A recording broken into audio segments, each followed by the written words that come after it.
दोस्त, मैं शारदा पीसीएस की दुनिया में आप सभी का स्वागत करती हूँ। उम्मीद है आप लोग अच्छे होंगे और अच्छे से पढ़ रहे होंगे। हम लोग जो है वो बायोलॉजी का क्लास स्टार्ट किए थे।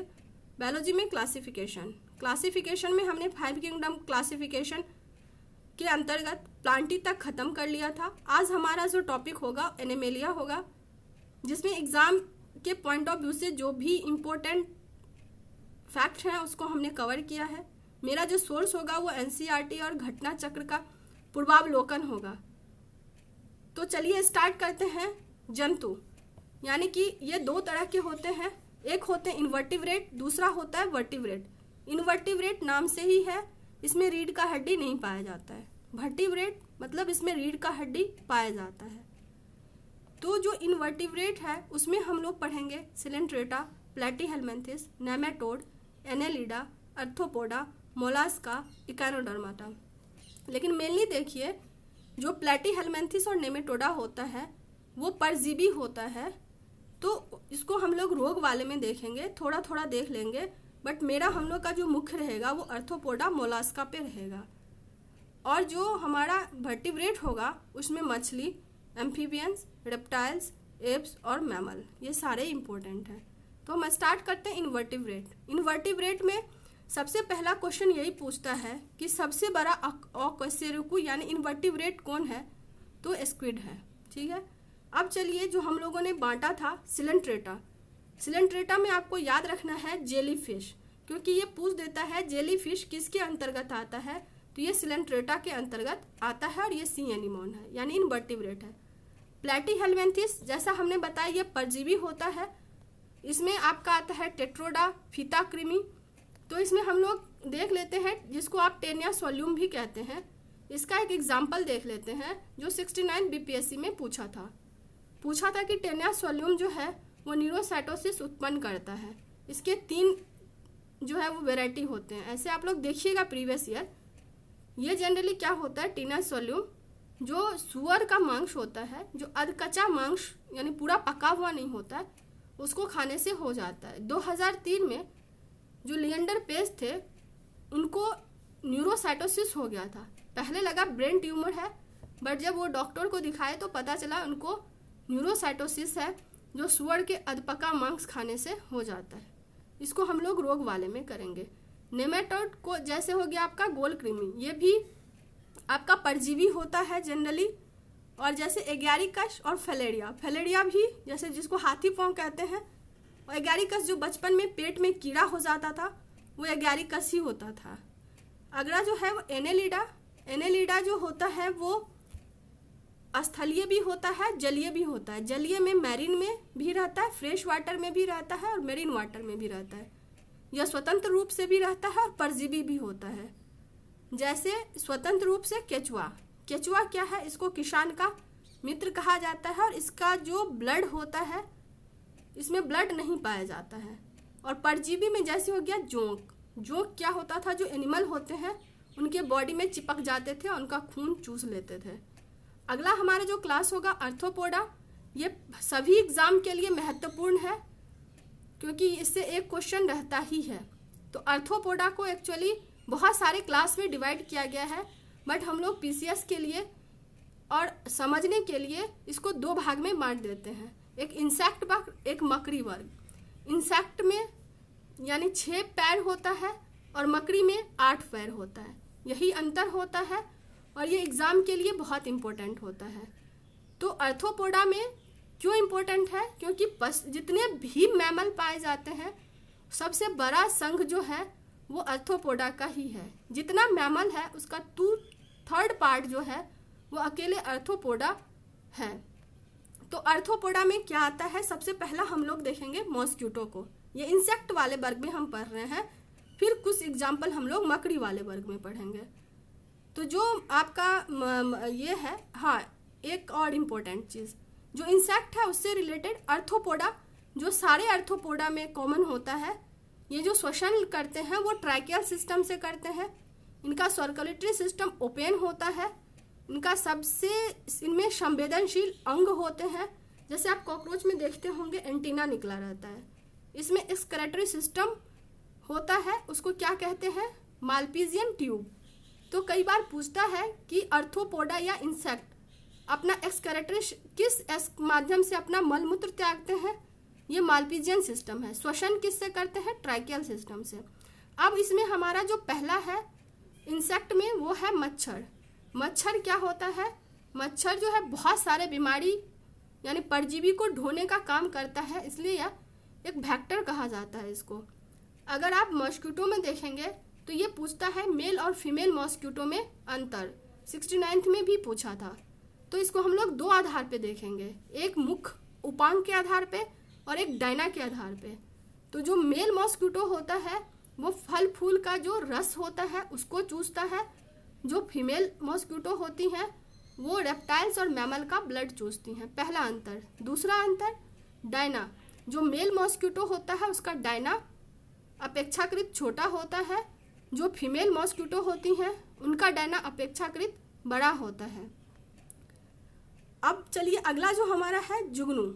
जुगनू क्या करते हैं? प्रकाश उत्पन्न करता है। तो प्रकाश तो ऐसे हवा में नहीं उत्पन्न करता होगा, तो वो एक एंजाइम रिलीज करता है जिसका नाम है ल्यूसीफेरेज। और ये जो ल्यूसीफेरेज वो रिलीज करता है उसके दो रीज़न होते हैं। एक तो होता है कि वो अपने साथी को अट्रैक्ट करना चाहता है, और दूसरा होता है दूसरे जीव का शिकार करना चाहता है खाना के लिए, तो इसलिए वो ल्यूसीफेरेज एंजाइम को सक्रेशन करता है। देखिएगा यूपीपीसीएस में पूछा है कि जो इंसेक्ट होते हैं वो कौन सा हार्मोन रिलीज करते हैं अपने साथी को अट्रैक्ट करने के लिए, तो वो है फेरो हार्मोन।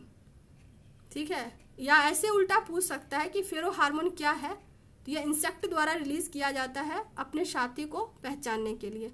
हमारा जो अगला कीट है मधुमक्खी है। मधुमक्खी को सोशल कीट कहा जाता है।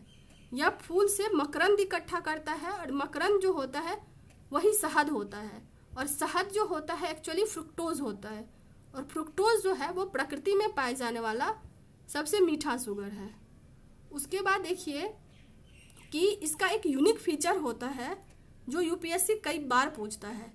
यह अपने साथी को पहचानने के लिए एक स्मेल रिलीज करता है, बट अपने खाना के स्रोत बताने के लिए साथी को बैगन डांस करता है।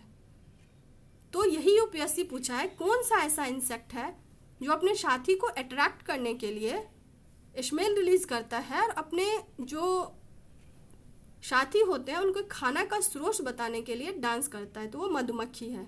अब देखिए मधुमक्खी का पर्यावरणीय बहुत लाभ है। क्यों? क्योंकि यह पॉलिनेटर के रूप में कार्य करता है। उसके बाद ये खाद्य सुरक्षा के रूप में कार्य करता है। साथ ही बायोडायवर्सिटी में अपना बहुत सारा रोल निभाता है, और कृषि में भी यह बहुत ज़्यादा रोल निभाता है। और मधुमक्खी के पालन को एपीकल्चर कहते हैं।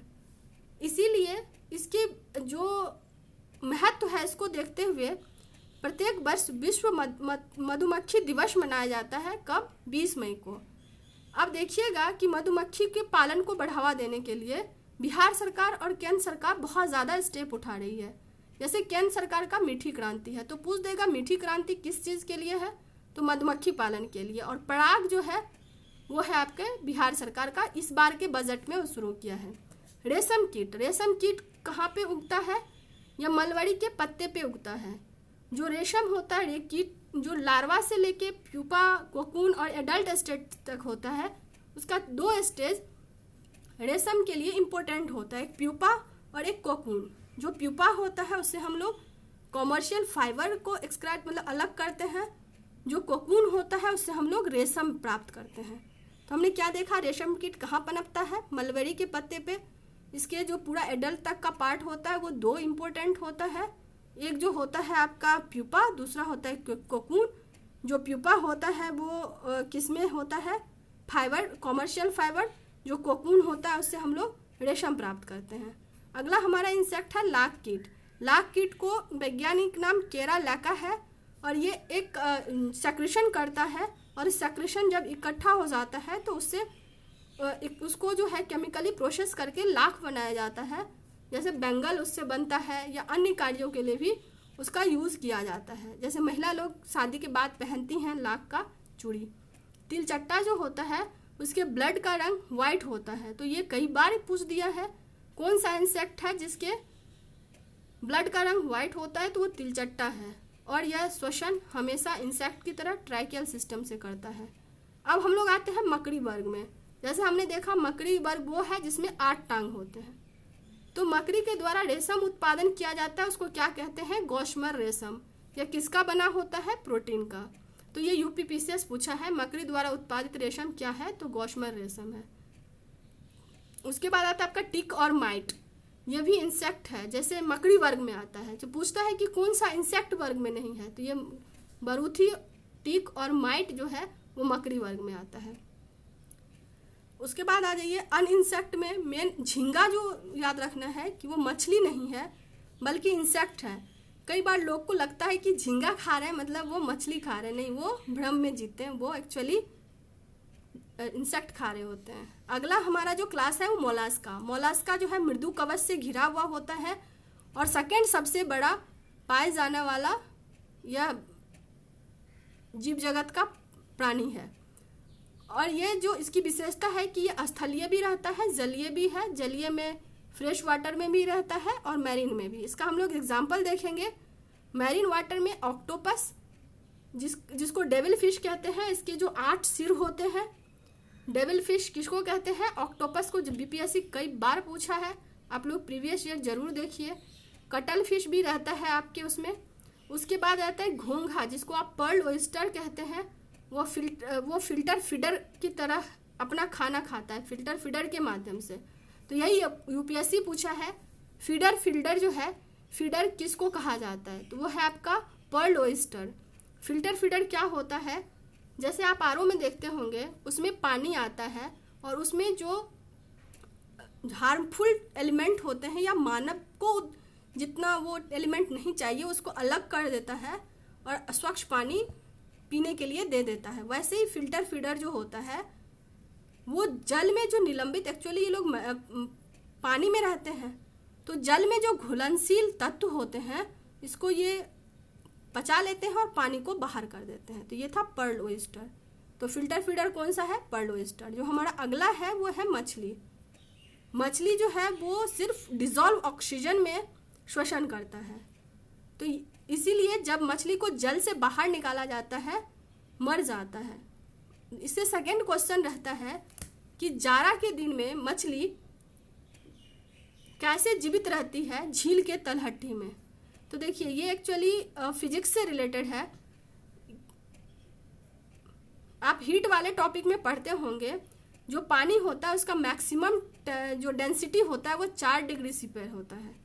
तो ऊपर का पानी तो बर्फ से जम जाता है, बट 4 डिग्री सेल्सियस पे जो पानी होता है वो नहीं जमता है। यही रीज़न है कि तलहटी का जो मछली होता है वो जीवित रहता है। अब यहाँ देखिए जो मछली होता है वो 2 तरह का होता है, एक बोनी फिश होता है, एक कार्टिलेजिनस फिश होता है। जो बोनी फिश है उसमें बोन होता है, जो कार्टिलेजिनस फिश है उसमें बोन नहीं होता है, यानी उसमें 0 बोन होता है।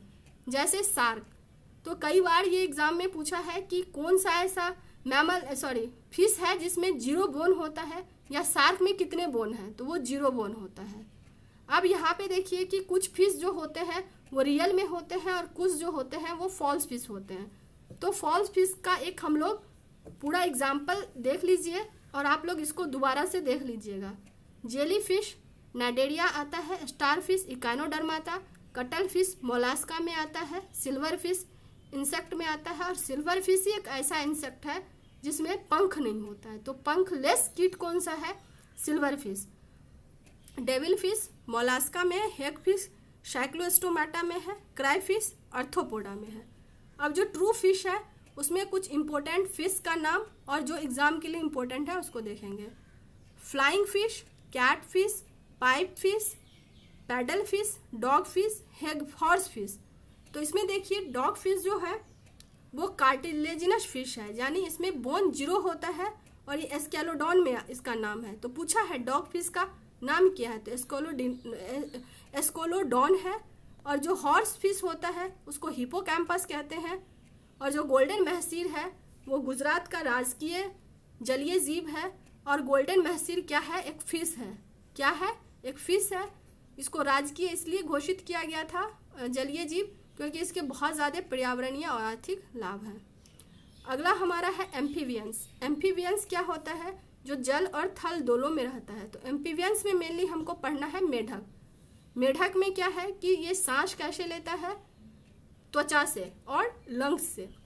तो त्वचा से तब लेता है जब वो पानी में रहता है, ध्यान दीजिएगा। त्वचा से कब लेता है, जब वो पानी में रहता है, बट जब वो धरती पे रहता है तो कैसे श्वास लेता है, तब वो सांस लेता है लंग्स से। उसके बाद अगला जो है, हाँ, मेढक से एक और इम्पोर्टेंट फैक्ट है कि पूछता है कि मेढक का कौन सा बॉडी पार्ट कायांतरित हो जाता है। तो मेढक का जो इंटेस्टाइन है वो कायांतरित हो जाता है। एक्चुअली जब टेडपोल होता है, जब वो मेढक के बच्चा को टेडपोल कहते हैं, तो वो सिर्फ शैवाल को खाता है, यानी शाकाहारी होता है। लेकिन जब वो वयस्क हो जाता है तो वो मांसाहारी हो जाता है, यानी सब कुछ खाने लगता है, कीड़ा मकोड़ा। तो इसका जो इंटेस्टाइन होता है वो कायांतरित होकर छोटा हो जाता है, तो याद रखिएगा, ठीक है। रेप्टाइल्स क्या होता है, इसमें इसका मेन फीचर यही है कि इसके जो हार्ट होते हैं वो पार्शली 4 चैम्बर्ड होते हैं। इसमें मेनली जो हम लोग को पढ़ना है सर्प यानी स्नेक और छिपकली, लेकिन मेनली सर्प पढ़ना है। इसमें मेनली विष से रिलेटेड फैक्ट पूछता है कि उसका विष ग्रंथि क्या है, तो मैक्सिलरी टीथ होता है। और ये पूछ देता है कि जो उसका विष ग्रंथि है वो मानव के किस ग्रंथि के समांगी होता है, यानी होमोजिनस है तो सैलिवरी ग्लैंड के, यानी मैक्सिलरी टीथ बराबर सैलिवरी ग्लैंड। विष जो होता है वो प्रोटीन और पेप्टाइड होता है, और विष 2 प्रकार का होता है। एक जो है वो आरबीसी को ब्रेक डाउन करता है, एक न्यूरोटॉक्सिक होता है जो काटा मतलब सीधा ब्रेन पे और गए, जैसे कोबरा। अब जब विष काट लेता है तो इसका इलाज कैसे करते हैं, एंटीवेनम से। एंटीवेनम क्या होता है, एंटीबॉडी थेरेपी है। तो कई बार ये पूछ देता है सांप काटने के बाद उसका इलाज कैसे होता है, तो वो एंटीबॉडी थेरेपी के माध्यम से होता है। अब सांप में जो एक सांप बहुत इंपॉर्टेंट है, यूपीएससी से कई बार क्वेश्चन पूछा हुआ है कि कोबरा जो है, जिसको नागराज कहते हैं, एकमात्र सांप है जो घोंसला बनाता है। तो घोंसला क्यों बनाता है, अंडा देता है उसमें, और तब तक उस घोंसला में रहता है जब तक कि अंडा से सांप ना बन जाए। तो पेरेंटल केयर करने वाला एक ही सांप है, वो है कोबरा। आप समझ सकते हैं, जब काटता है तो सीधा ब्रेन को ख़त्म कर देता है। अब आता है हमारा लास्ट मैमल। मैमल में क्या है, इसके पूरे फिजियोलॉजी को तो हम लोग पढ़ेंगे, डाइजेस्टिव सर्कुलेटरी सिस्टम बाद में, बट इसमें जो क्लासिफिकेशन में होता है, जलीय मैमल को पढ़ेंगे, उड़ने वाला मैमल, अंडा देने वाला मैमल, अन्य। तो चलिए सबसे पहले हम लोग देखते हैं जलीय मैमल। जलीय मैमल में आता है आपका सी लाइन, जो मांसाहारी होता है। यूपीएससी कई बार पूछा है कि इनमें से कौन सा मैमल है, तो ये सी लाइन मैमल है। सी कॉ, जिसको डुओंग कहते हैं, वो भी मैमल है, और ये कैसा है, शाकाहारी मैमल है। यह आईयूसीएन के वेनरेबल में है। शील जो है ये भी मांसाहारी होता है। वालरस ये आर्कटिक और सब आर्कटिक रीजन में पाया जाता है, और यह भी मांसाहारी होता है। अगला हमारा है जो मैमल, जलीय मैमल, व्हेल है। व्हेल 2 तरह का होता है, ब्लू व्हेल, स्पर्म व्हेल।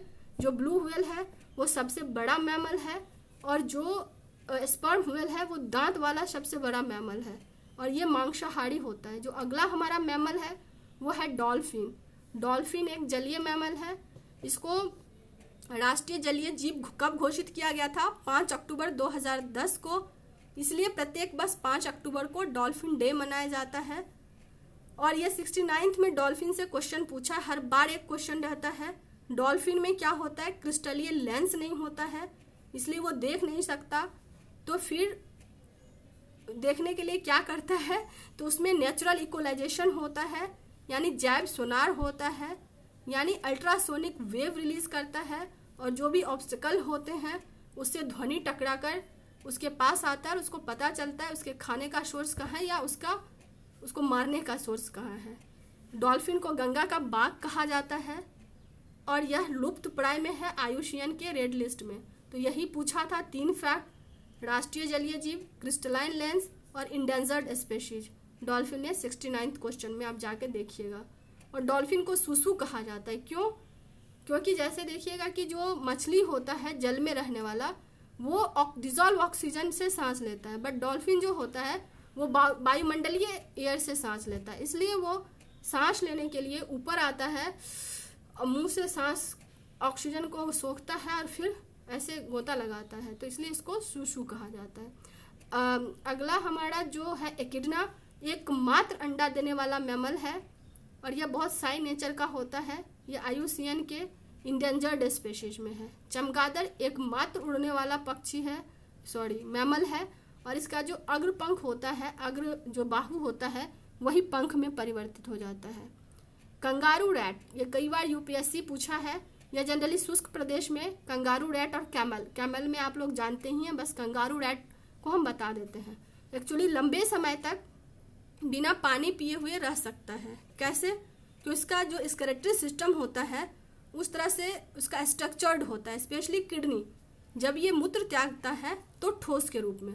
तो यही पूछा है UPSC कि कौन सा जो मैमल है वो अपना एडेप्टेशन के लिए अपना मूत्र ठोस के रूप में त्यागता है, तो वो कंगारू रैट होता है। तो मैं उसके अगला हमारा चींटी है। अब कुछ इंपॉर्टेंट फैक्ट्स ले लेते हैं। इसका जो ब्रेन होता है वो शरीर की तुलना में बड़ा होता है और यह काटने पे फॉर्मिक एसिड डंक दे देता है, इसलिए दर्द होता है, ठीक है। और यह सिम्बायोटिक रिलेशन बनाता है कवक का, इसे किसान भी कहा जाता है। कपी देखिए इंपॉर्टेंट हो जाता है। कपी जो होता है वो दो तरह का होता है, एक हीन कपी, एक महाकपी। जो हीन कपी होता है मतलब मानव छोटा आकार का मानव युक्त और बड़ा आकार का होता है, उसको महाकपी कहते हैं। तो हीन कपी में आपका एक गिब्बन आता है, बट महाकपी में चिंपैंजी, ओरंग उटान और गोरिल्ला आता है। लंगूर जो है वो कपी में नहीं आता, वो किस में आता है? बानर में।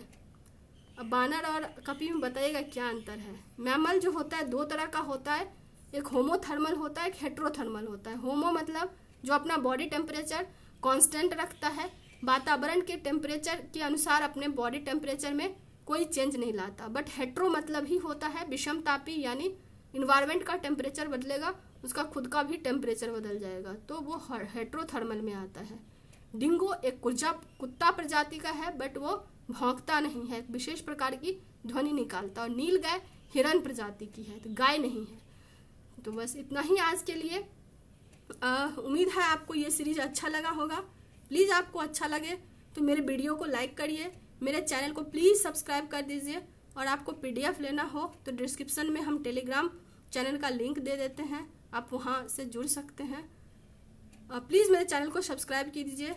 मिलते हैं फिर बहुत जल्द। Thank you so much.